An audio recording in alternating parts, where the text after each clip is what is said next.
اور جنت کی کوئی چیز لے کر کے آ، اپنے ہاتھوں میں مٹی لے کر کے آیا ہے، میں سمجھا نہیں۔ عرض کرتا ہے ابا حضور آپ نے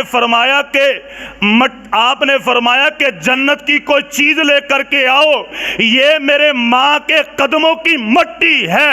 اور کائنات کے امام نے فرمایا جنت ماں کے قدموں کے نیچے، میں جنت کی چیز ماں کے قدموں کی مٹی لے کر کے آیا ہوں۔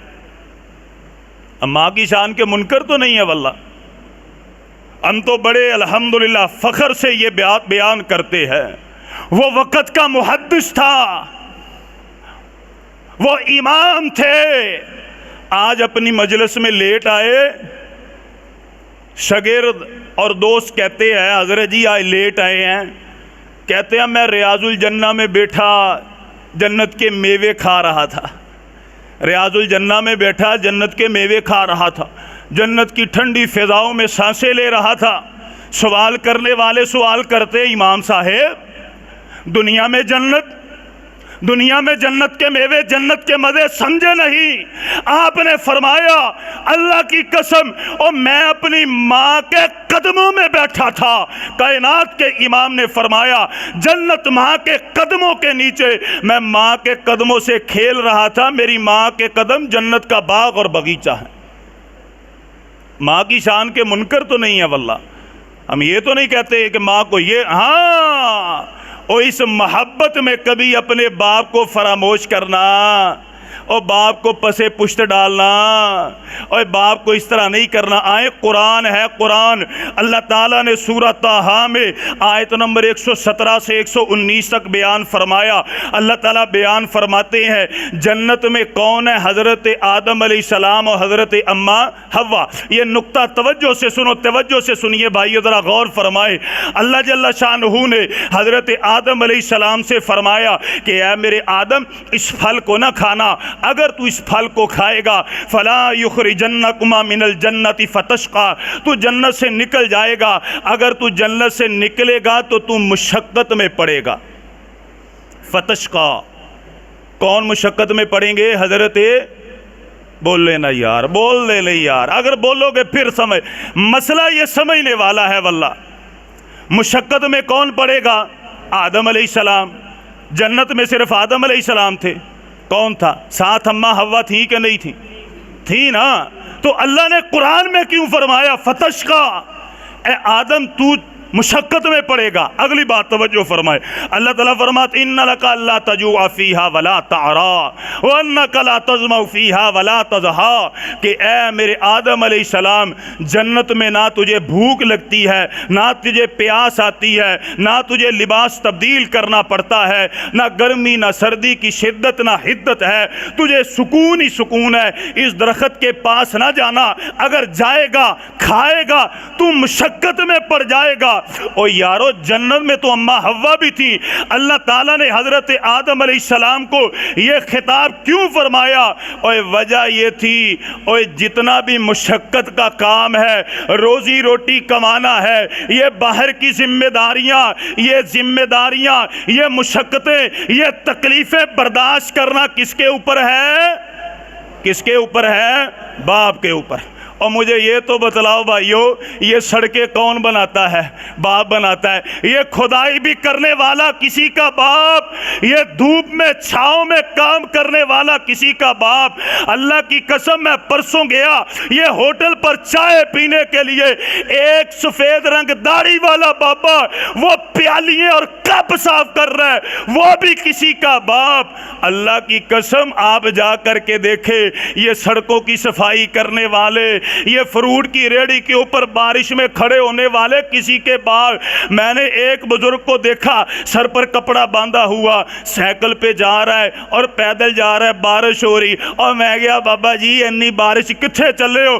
کہندا ہے پتر قبیلداری دا بوجھ بڑا ہے، بچے نے، تیاں نے، بیوی ہے، اگر میں گھر میں بیٹھوں گا اور ان کو کما کے کون کھلائے گا؟ اور وہ بھی کسی کا باپ۔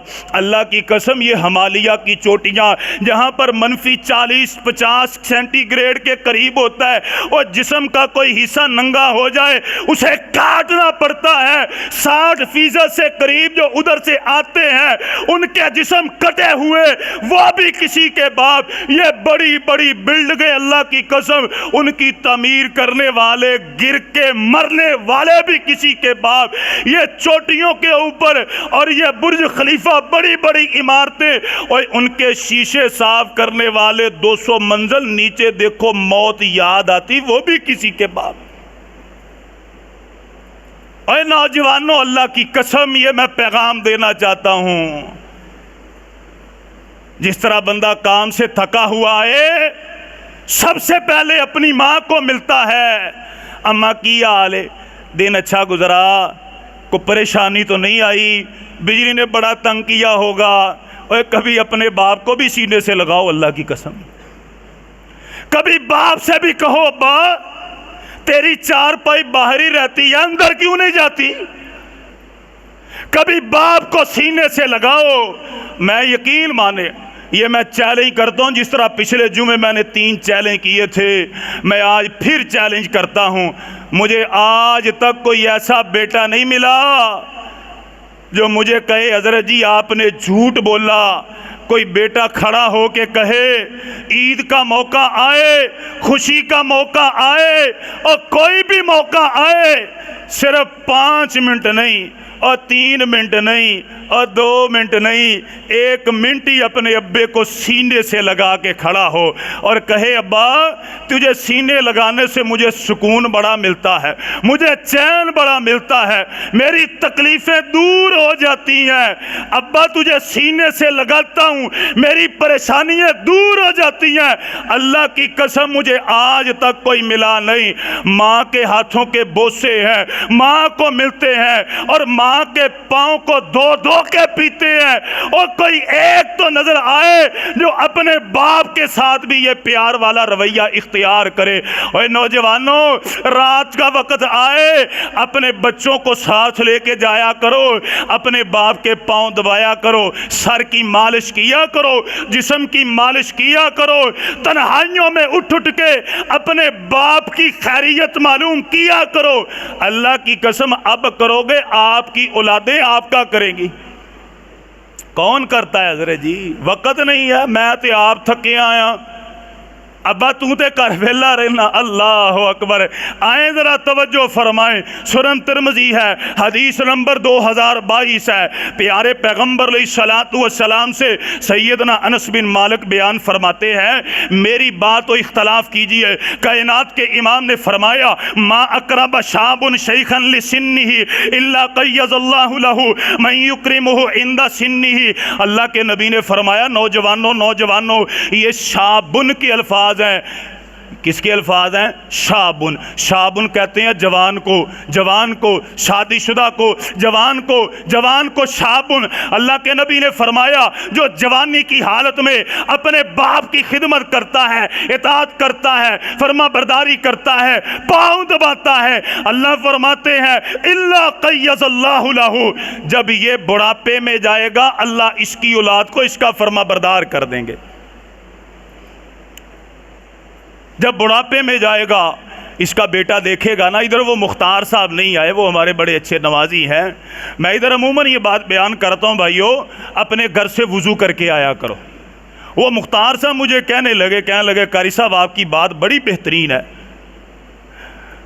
کہتے ہیں کہ اب گھر میں وضو کرتا ہوں، میرے چھوٹے چھوٹے بچے میری طرف دیکھ کے اپنے وضو کی اصلاح کرتے ہیں، میں گھر میں سنت پڑھتا ہوں، میرے چھوٹے بچے میری طرف دیکھ کے اپنی نماز کی اصلاح کرتے ہیں۔ اور نوجوانوں اگر آپ اپنے باپ کی خدمت کرو گے آپ کی اولاد آپ کو دیکھ کے انشاءاللہ آپ کی فرما بردار ہوگی۔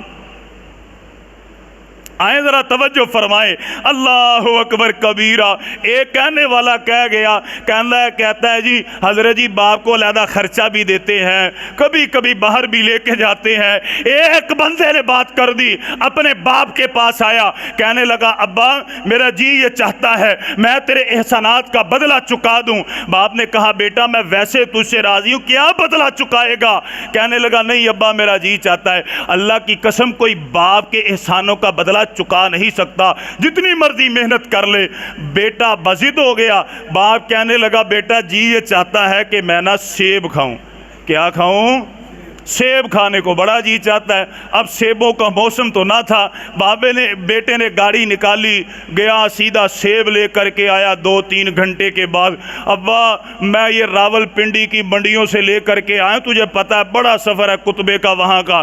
جب وہ لے کے آیا تو ابے نے کہا بیٹا ادھر میں نہیں کھاؤں گا، میں تو وہ پہاڑی پہ چڑھ کے کھاؤں گا۔ بیٹا کہنے لگا ابا یہ کوئی بات ہے، پہاڑی پہ لے کے چلتا ہوں۔ پہاڑی پر جب گاڑی چڑھانے لگا، باپ نے کہا بیٹا گاڑی پر نہیں جاؤں گا، مجھے اپنے کندھوں پر اٹھا کے لے کر کے جا۔ بیٹے نے کندھوں پر اٹھایا، جب پہاڑی کی چوٹی پر چڑھ گیا، کہنے لگا بیٹا اب میں سیب کھاؤں گا۔ سیب کی ٹوکری باپ نے اپنے سامنے رکھی، ایسے ہی اس نے سیب نیچے گرا دیے۔ بیٹا بھاگ کے گیا، نیچے سے سیب لے کر کے آیا، باپ کے سامنے رکھے، باپ نے پھر گرائے۔ اب بچے کو غصہ آیا، نوجوان جلال میں آیا، پسینے میں ڈوبا ہوا، کہتا ہے ابا تجھے پتہ نہیں چلتا، پہلے میں تجھے کندھوں پر اٹھا کے لے کے آیا، اب دوبارہ پھر لے کر کے آیا، تجھے میری فکر نہیں۔ باپ کہتا ہے بیٹا بس ہو گئی، اور تو میرے احسان کا بدلہ چکانا چاہتا، بس ہو گئی۔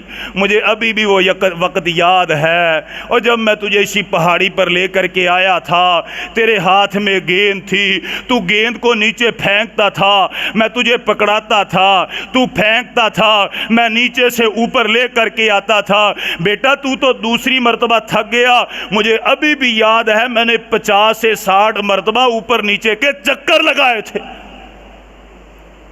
کون بدلہ دے سکتا ہے؟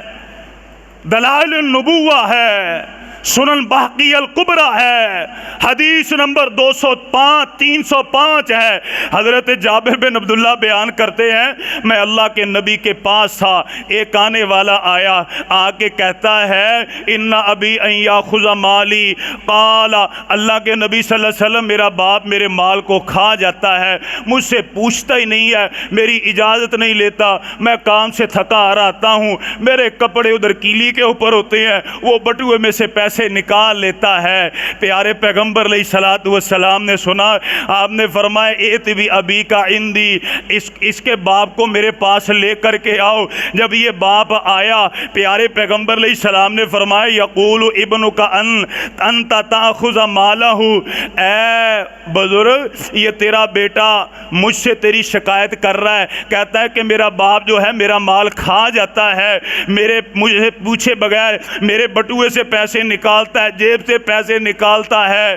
بزرگ رونے لگ پڑا، کہنے لگا اللہ کے نبی صلی اللہ علیہ وسلم میرے بیٹے سے سوال تو کیجئے، جو میں اس کے پیسے استعمال کرتا ہوں کیا میں اپنی ذات پر استعمال کرتا ہوں یا اس کے اوپر استعمال کرتا ہوں؟ ابھی اتنی باتیں ہو رہی ہیں، آسمان سے جبرائیل امین نازل ہوئے، پیارے پیغمبر علیہ السلام کے کان میں سرگوشی کرتے ہیں، حل قلت فی نفسی کا شعر، اللہ کے نبی صلی اللہ علیہ وسلم اس بزرگ کے معاملات تو بعد کے معاملات ہیں، بیٹے کے معاملے تو بعد کے معاملے ہیں، اللہ کے نبی اس بزرگ سے یہ تو پوچھئے، اس نے ابھی جب آپ نے اس سے بیٹے کی بات کی ہے، اس نے اپنے دل میں کچھ باتیں کی ہیں، وہ اللہ نے 7 آسمانوں سے پار سن لی ہے۔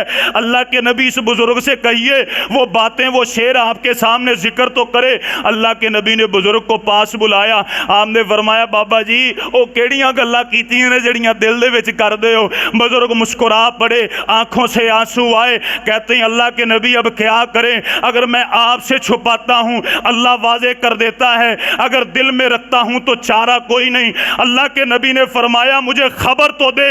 اب بزرگ وہ کہتا ہے اللہ کے نبی یہ چھوٹا سا تھا، یہ میرے سینے پر کھیلا کرتا، میں اپنے کندھوں پر اٹھا کر اس کو مدینے کی گلیوں کے چکر لگایا کرتا، اللہ کے نبی مجھے بھوک لگا دیا کرتی, کھانے کے لیے میرے پاس کچھ ہوا کرتا, میں اپنے بیٹے کو دیا کرتا, عید کا موقع آیا کرتا, خوشی کا موقع آیا کرتا, میں اپنے کپڑوں کا خیال نہ کرتا, اپنی اولاد کے کپڑوں کا خیال کیا کرتا. اللہ کے نبی ابھی یہ میرے ہاتھوں میں تھا, میں نے بڑے سپنے اپنی آنکھوں میں سمائے, جب یہ جوان ہوگا یہ اسی طرح میری خدمت کرے گا, اسی طرح مجھ پر خرچ کرے گا. لیکن یا رسول اللہ عجیب معاملہ آ گیا, اگر یہ جوان ہوا, کمانے کے قابل ہوا, آج یہ آپ کے سامنے کھڑا ہو کے میری شکایتیں کر رہا ہے.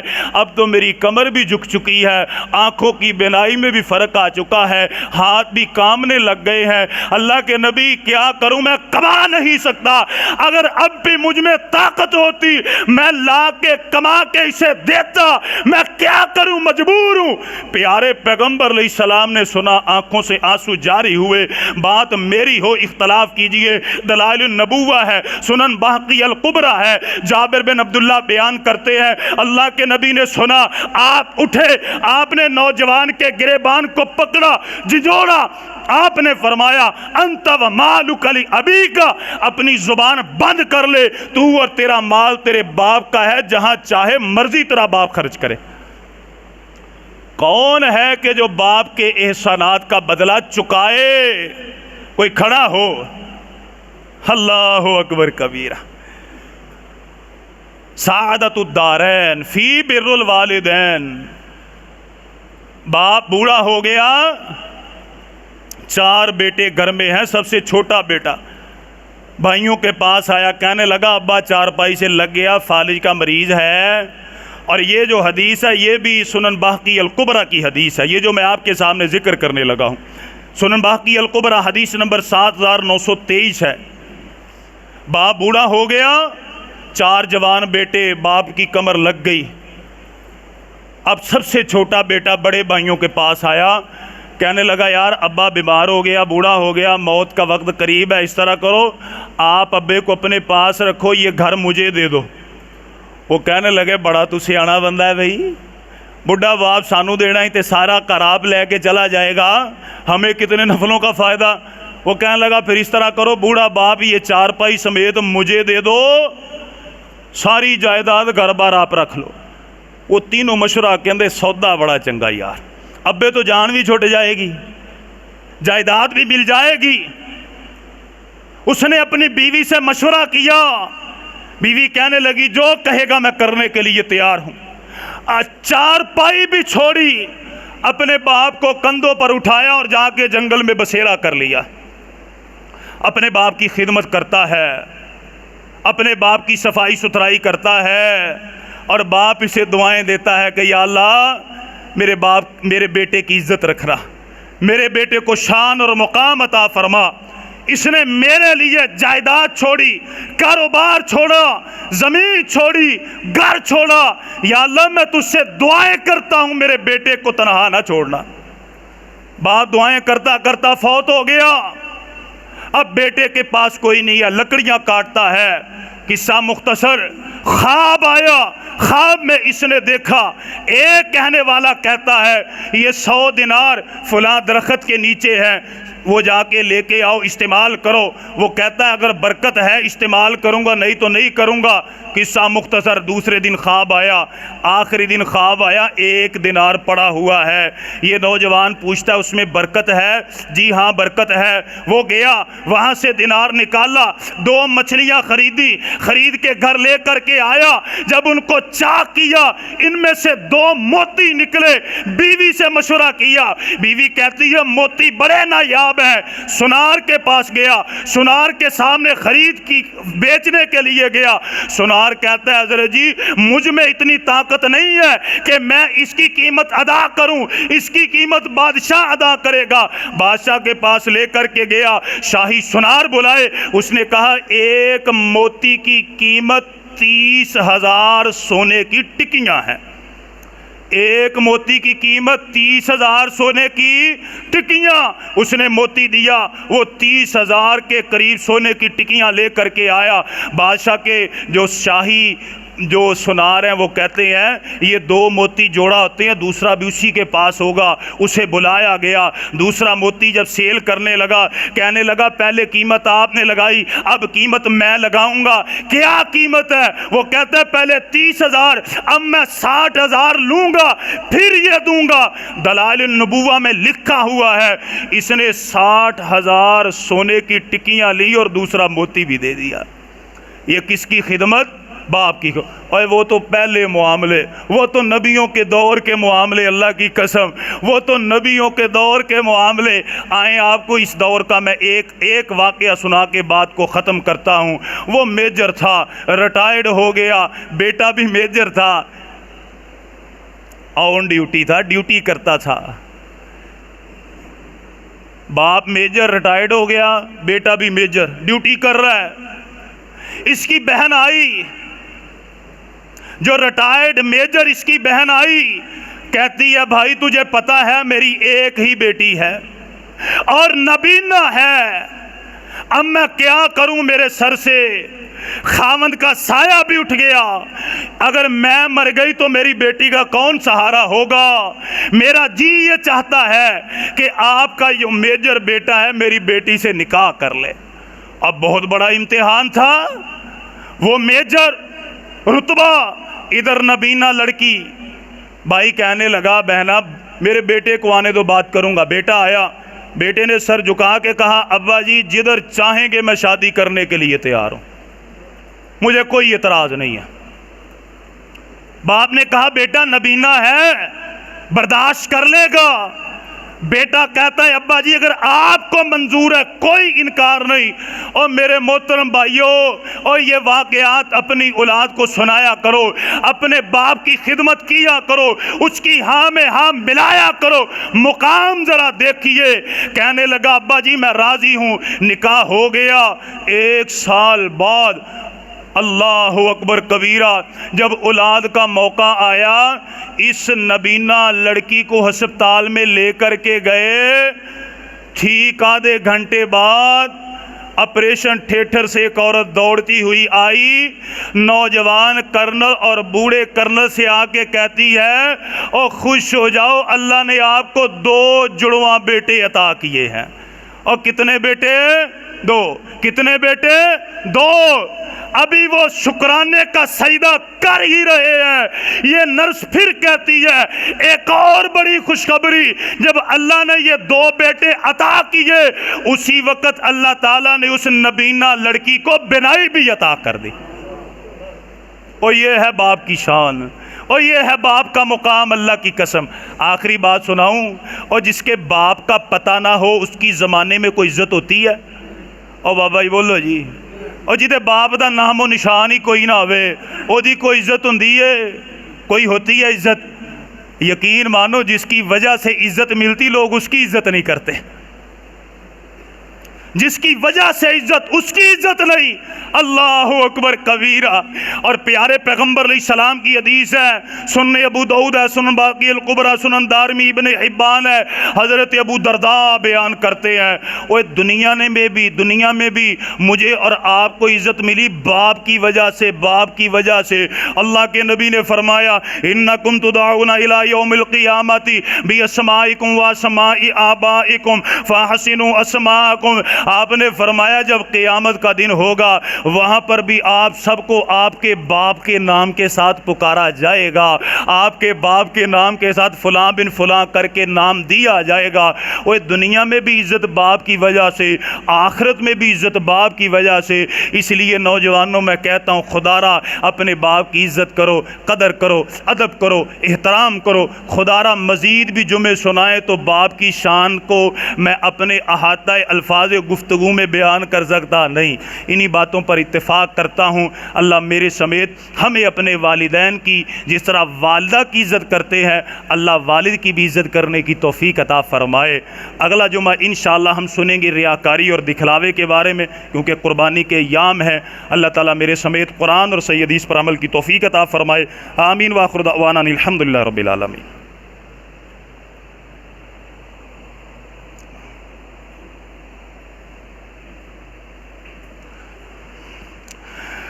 الحمد لله رب العالمين. إن الحمد لله نحمده ونستعينه ونستغفره ونعوذ بالله من شرور أنفسنا ومن سيئات أعمالنا. من يهده الله فلا مضل له ومن يضلله فلا هادي له. وأشهد أن لا إله إلا الله وحده لا شريك له. وأشهد أن محمدا عبده ورسول. صرف ایک حدیث ہے میرے بھائیوں، سماعت فرمائیں. اللہ تعالی ہمیں قربانی کرنے کی ہمت، طاقت اور توفیق عطا فرمائے. جیسے تیسے بھی ہو کوشش یہ کیجئے، قربانی لازماً کیجئے، لازمی کیجئے. نہیں کر سکتے تو حصہ ڈالیے، کریے ضرور. اگر اپنا جانور نہیں خرید سکتے، حصہ یعنی قربانی ضرور کیجئے. بندہ قرضہ اٹھا کے بڑے بڑے کام کر لیتا ہے، تو یہ حضرت آدم علیہ السلام سے لے کے جناب محمد الرسول اللہ صلی اللہ علیہ وسلم تک ہر نبی کی سنت ہے، اسے لازمی ادا کرنا چاہیے. اللہ کے نبی صلی اللہ علیہ وسلم نے فرمایا جو استطاعت ہونے کے باوجود قربانی نہیں کرتا فلا یقربن مصلانا، وہ ہماری عیدگاہ کے بھی قریب نہ بٹکے. تو میرے محترم بھائیو، قربانی لازماً کیجئے، لازمی کیجئے، لازمی کیجئے.